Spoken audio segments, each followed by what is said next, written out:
welcome to my channel Vishusthalagam. இன்னைக்கு நான் உங்களுக்கு ஒரு குட்டி வீடியோ கொடுக்க போறேன். இது என்னன்னா, இன்னைக்கு கருட பஞ்சமி, நாக பஞ்சமி, சோமவார பஞ்சமியும் வளர்பிறை பஞ்சமியும் சேர்ந்து வந்திருக்கு. 4 பஞ்சமி ஒரே நாள்ல வந்து இவ்வளவு விசேஷமான நாள்ல இன்னைக்கு என்ன பத்தி பேச போறோம் தெரியுமா? இன்னைக்கு கருட பஞ்சமி, நாக பஞ்சமி பத்தி பேச போறோம். கருடாழ்வார் உங்களுக்கு தெரியும். ஒவ்வொரு பெருமாள் கோயில் போகும்போதோ நீங்க வந்து கருடாழ்வார பார்த்திருப்பீங்க. அவங்க கருடாழ்வார எப்படி வழிபடணும், அப்புறமா எப்படி கும்பிடணுங்கிறத பத்தி தான் இப்ப சொல்ல போறேன். இப்ப வந்து கருடாழ்வார கும்பிட்டா என்ன பலன்கள் கிடைக்கும் தெரியுமா?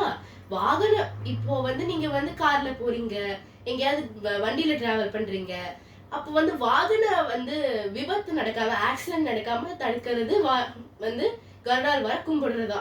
அப்புறமா கருடாழ்வார கும்பிடுற இன்னொரு பலன் நீண்ட ஆயுளும் நல்ல செழிப்பான உடல் ஆரோக்கியமும் தருவாரு. அப்புறமா கருடாழ்வார எப்படி வழிபடணும் தெரியுமா? உங்களுக்கு கோயில் அப்புறமா இன்னொரு பலன் என்னன்னா, கருடாழ்வார கும்பிட்டா நாகதோஷம் வந்து கிட்டே வராது.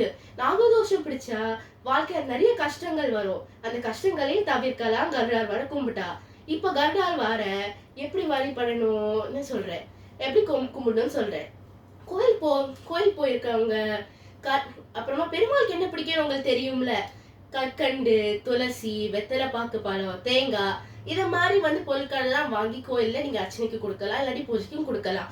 கோயில் போக முடியாதவங்க சும்மா கருடாழ்வார் சேர்ந்த பெருமாள் போட்டோவை நல்ல மலர் அலங்காரம் பண்ணி ஒரு டம்ளர் பாலை மட்டும் வச்சா போதும். கருடாழ்வார் ரொம்ப சந்தோஷப்பட்டு உங்களுக்கு தேவையான வாரங்கள் எல்லாமே கொடுத்துருவாரு. இந்த வீடியோக்கு அவ்வளவுதான் நான் சொல்ல போறேன். நீங்க இன்னொரு வீடியோல நான் உங்களை வந்து பாக்குறேன்.